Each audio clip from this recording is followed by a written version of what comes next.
Hi everyone, and welcome back to Sharon Cullen Art. Today I'm going to be doing a painting of a blue jay in winter sitting on a branch. So I'm going to show you exactly what I painted here, and let's see if I can find it. I got so many paintings here. Okay, here it is.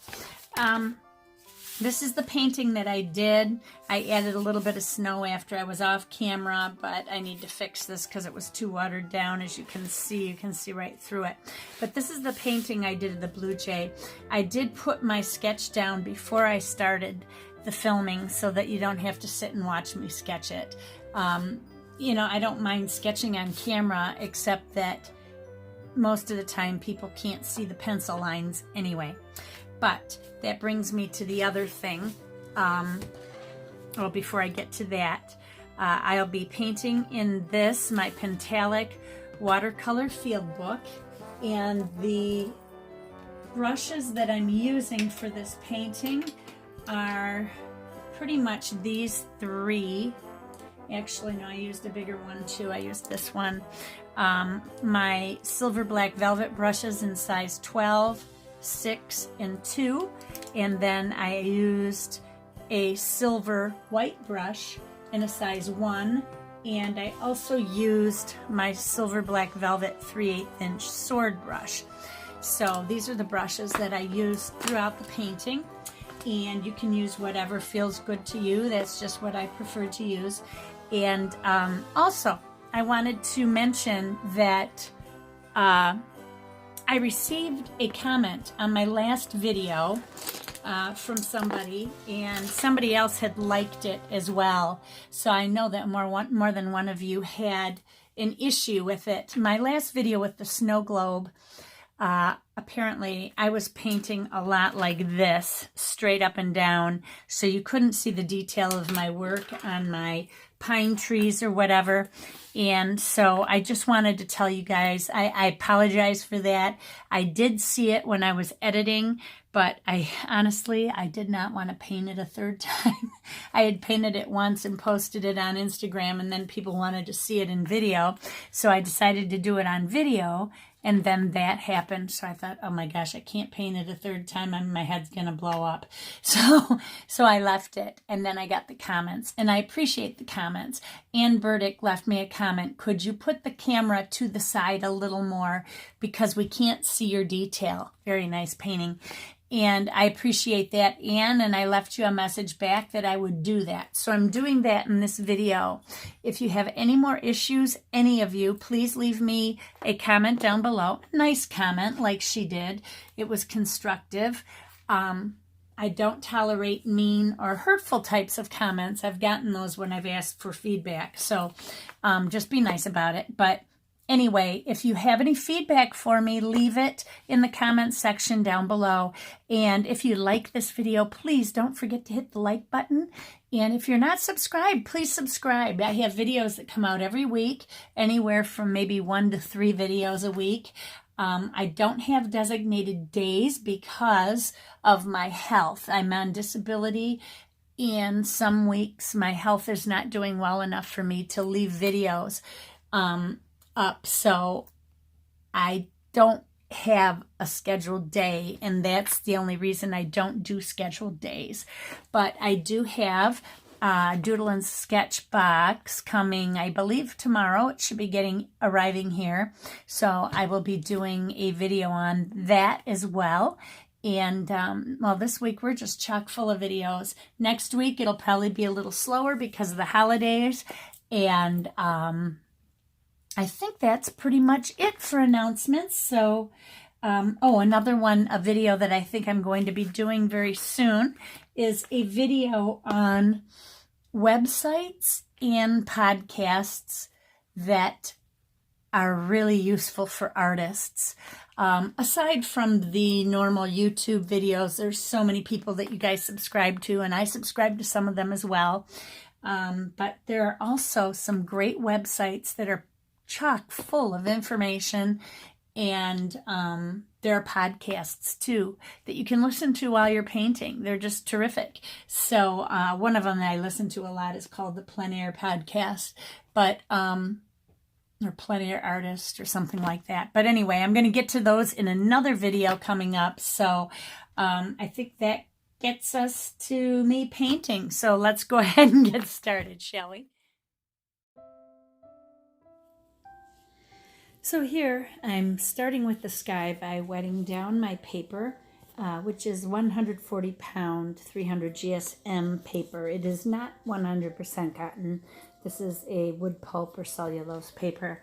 It is my Pentalic watercolor field book, and I'm going to be going in with some Mayan Blue Genuine, and then I'll be going over with a little bit of Payne's Blue Gray in order to gray the sky down a little bit more.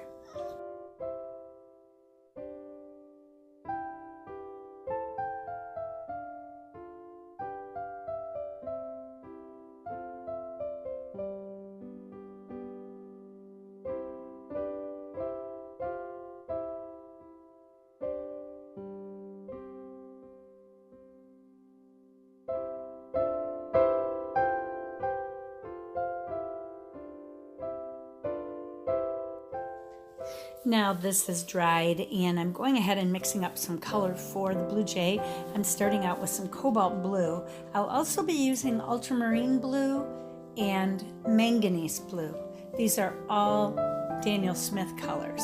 So right now I'm going in with the cobalt blue, which is a little bit brighter, and then the ultramarine kind of gives it a more purpley bluish effect, kind of a softer bluish effect. So I'm just getting my ultramarine ready now, and I'm putting it in along the edges where it kind of fades out into the white areas. Now up here I'm using both cobalt and ultramarine, and down here I'm also using some ultramarine blue. If you look above there, the bigger puddle is my cobalt, and then those two little puddles on either side are ultramarine. One is stronger than the other. Now I went in with some manganese blue. You can see in the center that it's a brighter kind of a blue, and then on either side I went in with the ultramarine. And I'll be doing that along here as well, because the feathers are somewhat striped between the manganese color and the ultramarine blue color.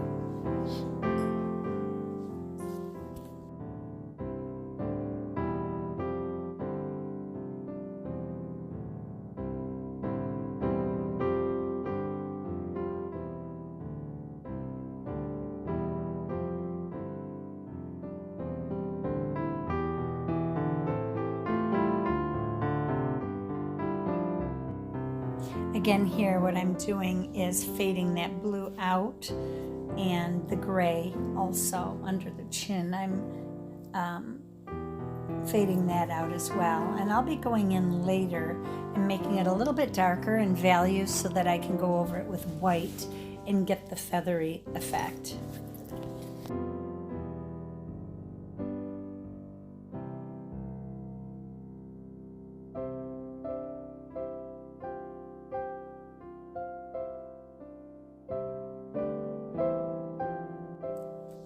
Now here I'm just using Payne's Gray. I'm wetting down the whole belly area, and I'll be going in with the gray, which is a little bit deeper at the top, and then it starts to fade out as it goes down the belly.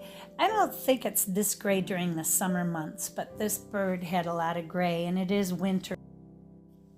The downy areas of their belly tend to darken, and even some of the feathers darken.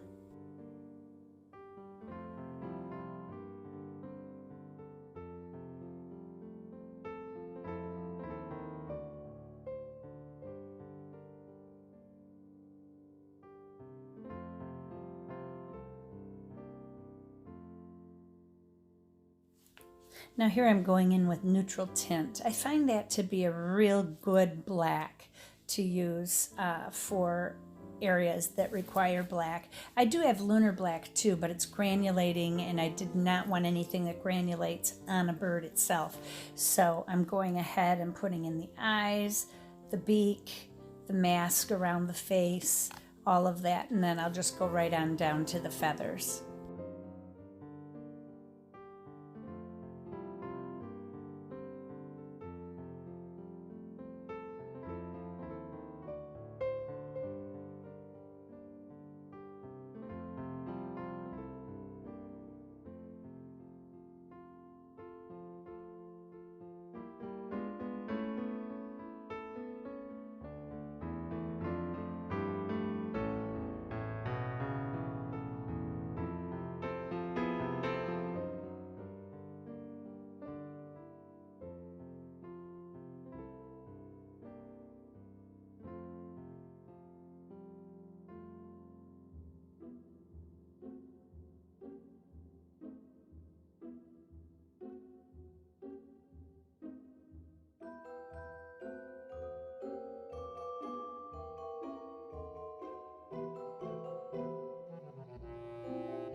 Here I'll be stopping to just kind of study the photo a little bit and figure out exactly where these black lines cross into which feather they cross over to. It started to get a little complicated, so I really had to study that. And even later on, I realized that I missed some of the black areas, and I have to put them on right near the end.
Now here on the lower branch, I'm going ahead in with cobalt teal blue to begin with. Then I'm using a little bit of sap green and a little bit of Payne's gray and raw umber, and I'm kind of mixing these all together until I feel it looks like the branch in the photo.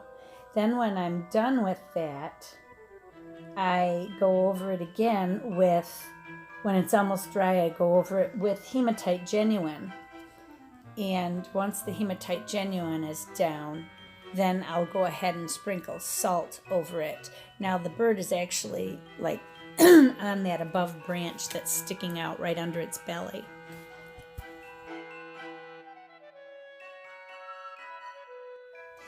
Now I'm going ahead in with Hematite Genuine, and I'm going to darken that and go over it quite a bit. Then I'm going to go ahead and let it dry.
Now I will begin with some sap green to put in my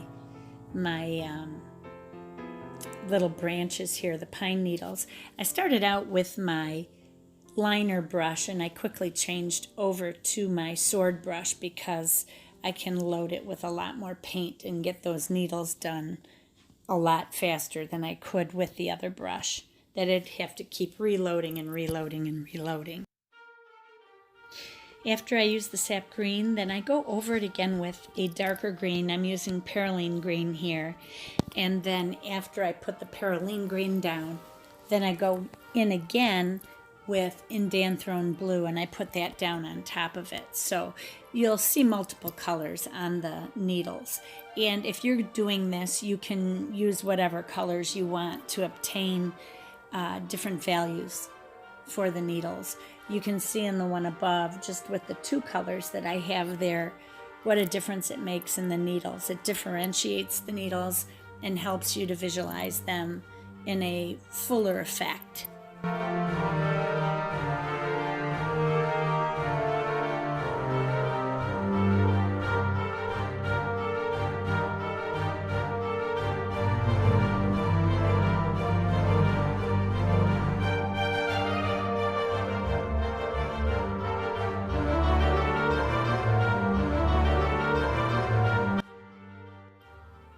Now I'm going to go over this big branch again with some burnt umber, kind of leaving the areas of the cobalt teal open there.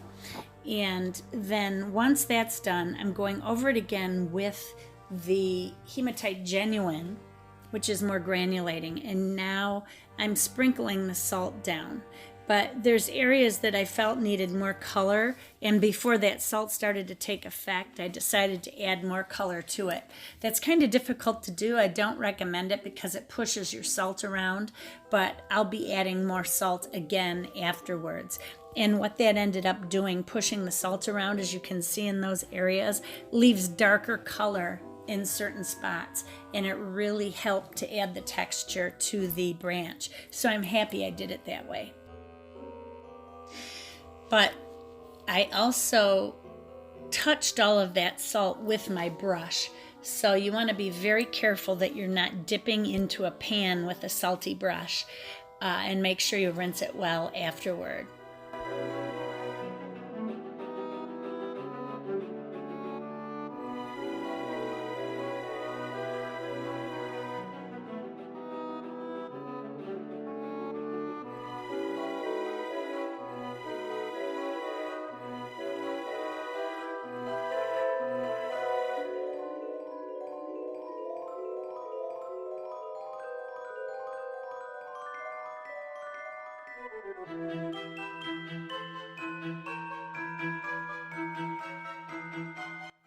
Now here's a smooth move. Watch this. I dropped my brush right on my bird.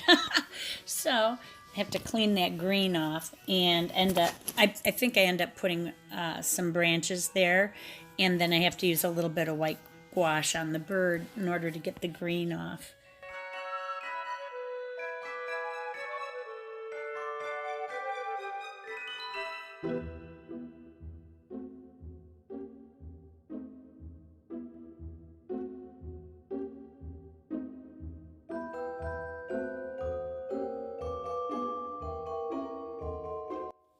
Here I'm going in with a little bit of Payne's Gray watered down and putting in some of the down feathery look on the chest of the blue jay, and then I'll be going over it again with white gouache to kind of even things out a bit.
Now, as you can see here on his chin area, it was too white when I was putting the white down. So I decided to go in and darken that. And then I can go back in with the white in order to get that fluffy, downy look that's on his face there.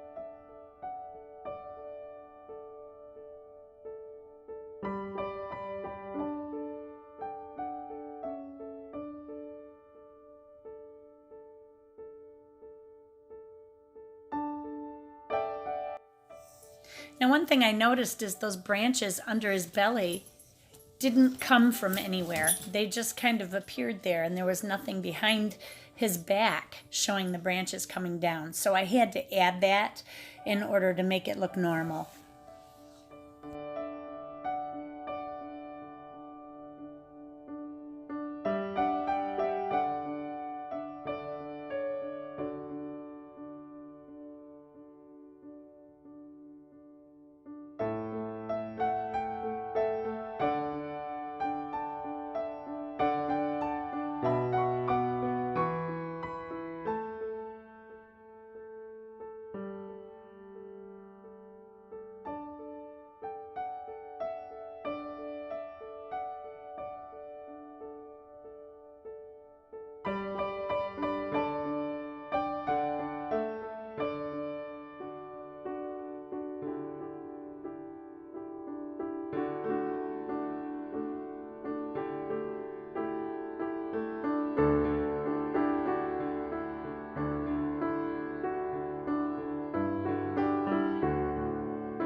Now I'm removing the salt from the branch, as you can see, and it was hurting my fingers, so I decided to use the plastic back of that eraser in order to try to pull it off, because it's really sharp and it sticks really well to the paper.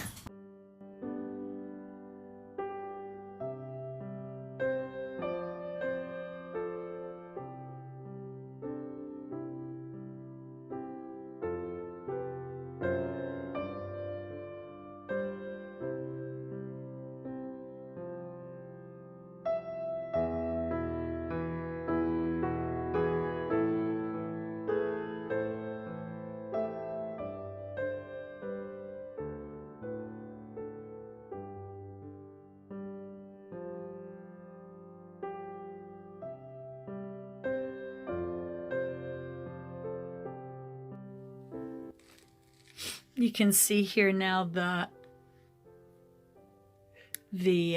grain of the wood that I did with the salt. See how that makes a really nice grain on the, hang on a second. You can see how this makes a really nice grain for the bark. See how that works with the salt? It's a great way to make good grain for your sticks, for your limbs on trees. because it picks all this. First I used that granulating paint, and look at how it has granulated on there. It really, you can see it all in here really well. Looks really pretty. And all I did was laid the cobalt teal, sap green, and some raw umber down. Just kind of smeared it all together. And then after it dried, I put the hematite genuine over it and salt. So it granulated and the salt did its job too, which is very cool. So I think that turned out well.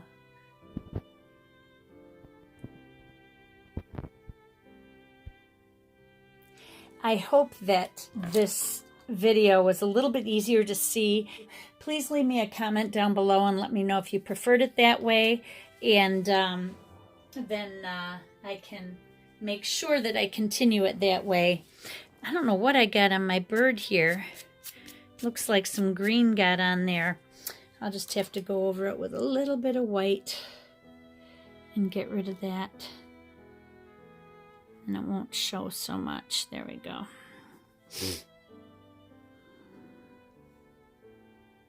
Just gonna make it a little thicker. I dropped that brush and it probably splashed, and that I don't care about. So, all right, so that's it. Everybody remember, be courageous, paint with wild abandon, and most of all, be kind to each other. Take care, everyone, and I will be back soon. Bye-bye.